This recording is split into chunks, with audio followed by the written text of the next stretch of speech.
во старата законска регулатива имаше можност да се одмеруваат надоместоци на штета, како што вие спомнавте, од 0 до независно до кој износ. Но никој не досудуваше милионски вредности. Никој не досудуваше. За некој вид на надомест на нематеријална штета зборувам.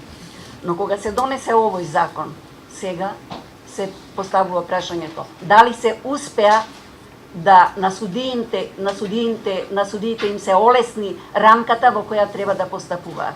Очигледно дека не. Се судруваат со истиот проблем. Буквално со истиот. Високи надоместоци, вештачења и што све не знам. Не е потребно. Јас се придржувам кон мислењето на Медарски, а и други некои беа спомнале, дека во вакви спорови не е потребно вештачење.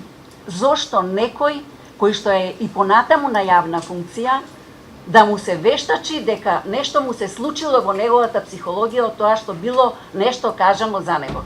Ве молам, па секаде се знае дека тој самиот одбрал да биде на такво место и неговиот прак на толерантност мора да биде поголем визави другите граѓани. Што да кажат другите граѓани во вакви случаи?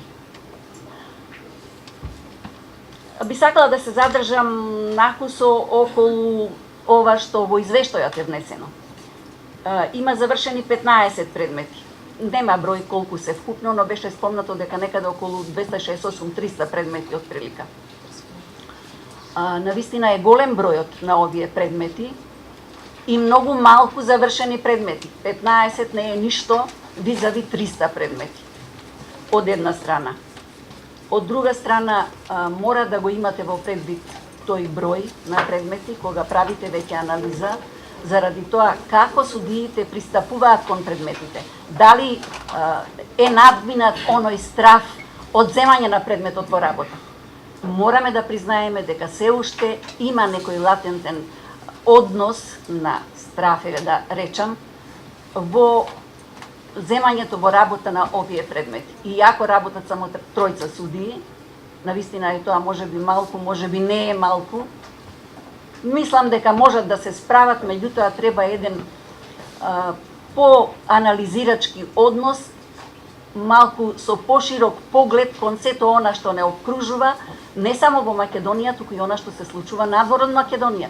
Не сме еден судија да работи само врз основа на овој закон, без да ги има во предвид останатата законска регулатива, како што е Конвенцијата за заштита на Европската конвенција за човекови права и сите останати други закони кои што пружаат некаква помош на овој закон. Во досегашната судска пракса познато беше дека ако се работи за некаков надомест на нематеријална штета, мора да се има во предвиденото добро.